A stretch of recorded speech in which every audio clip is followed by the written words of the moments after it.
ఢిల్లీ ముఖ్యమంత్రి అరవింద్ కేజ్రీవాల్ రాజీనామా ఖరారైంది. ఆయన ఇటీవలే బెయిల్ మీద ఆయన విడుదల అయ్యారు కదా సార్. ఆ కేసులో నూతన పరిణామం ఏంటంటే ఢిల్లీకి 3వ మహిళా సీఎం గా ఆప్ పార్టీ తరఫున ఆతిషి నియామకం జరిగింది. ఈ నియామకం వలన ఆప్ పార్టీకి ఏమన్నా విజయావకాశాలు పెరుగుతాయంటారా? రాబోయే రోజుల్లో ఢిల్లీకి ఎన్నికలు కూడా వస్తా ఉన్నాయి. నమస్కారం అండి. కల్కాజీ నుంచి గెలిచిన అతిషి ఒక ఎమ్మెల్యేగా కాకుండా మంత్రిగా సుమారు 14 కీ పోర్ట్ఫోలియోల్ని ఢిల్లీలో ఆమె మంత్రిగా చేస్తున్నారు. వాటిలో ముఖ్యంగా education, public works department, tourism, culture, power ఇవన్నీ ఉన్నాయి. మరి ఇప్పుడు ఆమె 3వ ముఖ్యమంత్రిగా ప్రమాణ స్వీకారం చేయబోతుంది.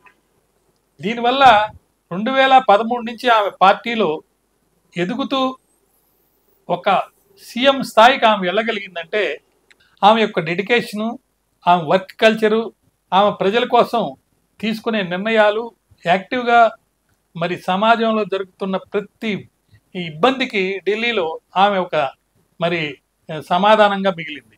ఆమె విద్యాశాఖ మంత్రిగా ఉన్నప్పుడు మరి గవర్నమెంట్ స్కూల్స్ని రన్ చేయడంలో నేషనల్ క్యాపిటల్లో ఒక సక్సెస్ఫుల్ ఎడ్యుకేషన్ మినిస్టర్గా ఆమె రావడం జరిగింది. అయితే ఈమె పేరు మర్లేనా అని ఉండడం అనేది ఒక ఫారెన్ సౌండింగ్ నేమ్ కాబట్టి అని ఒక డిస్ప్యూట్ కూడా ఉంది. కానీ దాన్ని ఎవరు పెద్ద పట్టించుకోరు.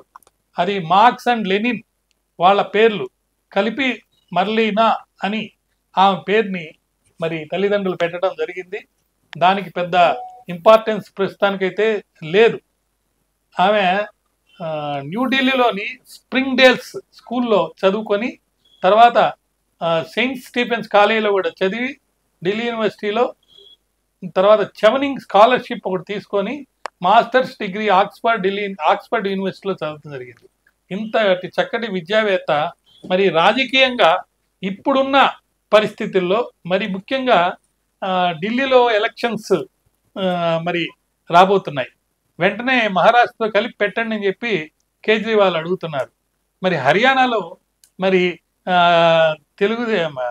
హర్యానాలో మరి కాంగ్రెస్ మరి చీపురు పార్టీ అంటే ఆప్ పార్టీ రెండు కలిసి పోటీ చేసే పరిస్థితి ప్రస్తుతానికి లేదు.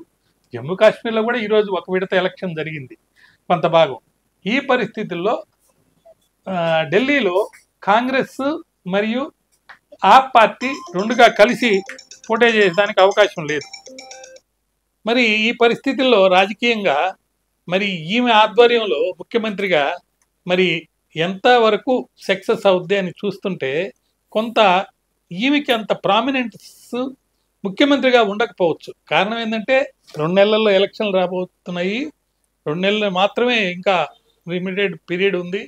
దాంతోపాటు ఒకవేళ కనుక ఆప్ గవర్నమెంట్ కనుక పవర్లోకి వస్తే ఖచ్చితంగా కేజ్రీవాలే మరి ముఖ్యమంత్రి అయ్యే అవకాశం ఉంటుంది. కాబట్టి ఈ పరిణామం అంటే మేము డెమోక్రటిక్ ప్రిన్సిపల్స్ని ఫాలో అవుతున్నాము, కోర్టులో నన్ను ముఖ్యమంత్రిగా వెళ్ళొద్దని చెప్పారు కాబట్టి సంతకాలు చేయొద్దన్నారు కాబట్టి దాన్ని అవాయిడ్ చేయడానికి లేకపోతే దాన్ని కంప్లై చేసేదానికి మరియు ప్రభుత్వం నడిచేందుకోసం రాజకీయంగా బీజేపీ పార్టీని ఒక మంచి స్ట్రాటజీతో దెబ్బ కొట్టేదానికోసం ఈ యొక్క నిర్ణయం అయితే పనిచేస్తుంది. కానీ మరి ప్రజలు ఈయన్ని మళ్ళీ ఎన్నుకుంటారా లేదా అనేటప్పుడు ఇండిపెండెంట్గా ఈయన నిలబడితే, ఎందుకంటే ఇప్పుడున్న పరిస్థితుల్లో కాంగ్రెస్తో కలిసి నిలబడే అవకాశం లేదు కాబట్టి ఎలక్షన్స్లో దీనివల్ల పెద్ద లాభం ఉండకపోవచ్చు అని చెప్పి నేను భావిస్తున్నాను.